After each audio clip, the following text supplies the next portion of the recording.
Continuing here in the Memches Devarim, the 48 ways to acquire Torah. The next one is b'miut schayk, to decrease the amount of schayk, I guess the laughter that one has here in this world. Now the truth of the matter is, if you look at many of the pictures of Gedolei Yisrael, of the great Talmidei Chachamim and the Tzaddikim of the generations, and if you've ever been in their presence before, you will see that there's something that is always usually shining on their face, and that is a very big smile. And if you're ever with them, their nature is always pleasant, it's refined, but it's always jovial, they're always besimcha, in a good mood, unless of course there's tragedies going on in Klal Yisrael, but they can have hundreds of people hounding on them all day long, and yet when you're with them, they're smiling, they're besimcha, they don't even know you sometimes. And they make you feel like you're worth $1 million. So how can it be that it says over here in the Mishnah that you're not allowed to have so much schayk, so much laughter? Yet we find by the great Gedolei Yisrael, the greatest leaders, that there was always a high level of simcha, of joy that was there. And the answer is because there's a very big difference between simcha and stam schayk, just laughter for the sake of the laughter itself. Simcha is a very panemiistic thing. It comes from the inside of a person. When the neshama, when the nefesh is ragu, it's relaxed. When a person feels that they have a sipuk nefesh, that they're able to use, they're able to connect and use their koiches that HaKadosh Baruch Hu gave them. When a person feels fulfilled in the world of mitzvahs and Torah and tefillah, so it breeds inside the person a level of simcha, of joy. When you see Gedolei Yisrael, when you see great Talmidei Chacham, when you see people that are ehrlich, that are honest, that are yirei shamayim, and you see the joy that is on their face, you're seeing an external expression of that which is really on the inside of them. Schayk is not that. Laughter doesn't mean that you're a happy person. Laughter doesn't mean that you are a relaxed person. Laughter doesn't mean that you are a satisfied person. Laughter doesn't mean that you're in tune and in touch with yourself and you're using the koiches that you have inside you. That's not what laughter means. Laughter is a very external thing that people, the Mishnah is saying over here, can get caught up in, and they can lose sight of who they really are and what it's really all about. And therefore he writes, miut schayk, a person has to decrease the amount of laughter that he has, because too much laughter will bring to lightheadedness, and bad midas.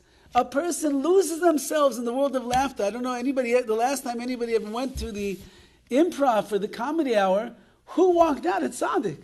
A person goes there and they listen to all these jokes, one after the other, cutting this person down, cutting that person down, making fun of this one, making fun of that one, laughing about serious matters and making them like they're trivial.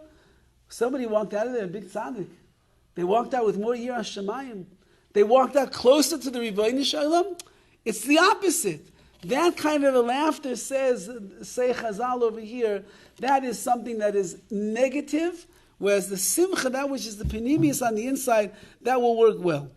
And he brings from the Mefarshim, Schayk v'Kalas Rosh Margilim le'erva, like we said earlier in Pirkei Avos, and that is that laughter and Kalas Rosh, which is this lightheadedness, frivolity that a person has, it's Margilim le'erva, it makes a person used to erva, to illicit relations.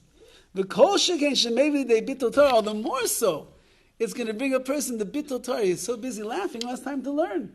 And yet at the same time, that too much laughter is not a good thing.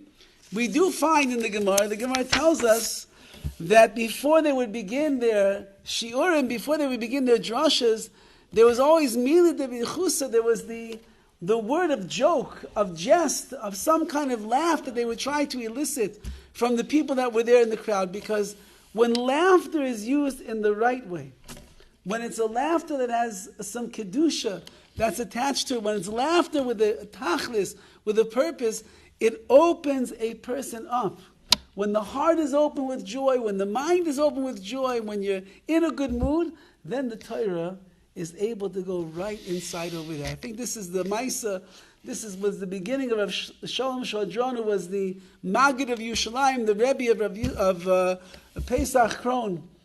How did he begin his career as a Baal Darshan of giving over drushes? In the end of his life, he was giving drush to hundreds and hundreds and hundreds of people, and we have him sitting on the edge of the seat every single time. So he said that when he was a younger boy, they had a group of boys that were getting together, and they were training themselves to give drushes. So he spoke in one of these groups. They would pretend they were the audience, and the one kid would get up and give the drush, and he spoke. And he said, I want to tell you what Musar is like. He said, Musar is the medicine for the Yetzer Hara. And the person needs it. If they don't have the Musar, how are they going to be able to heal themselves? So he said, but who wants to take medicine? If a kid has a sore throat, if a kid gets strep and they have to take that awful tasting medicine, the kid is always running. He doesn't want to stop to take the medicine.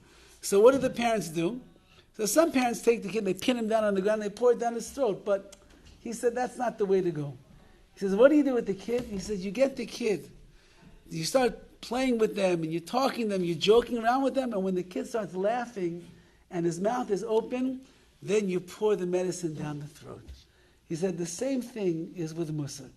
First, when you want to give over the words of Musar, first you have to get them to laugh a little bit. And when you get them to laugh, they're open, then you can pour the Musar right down their throat.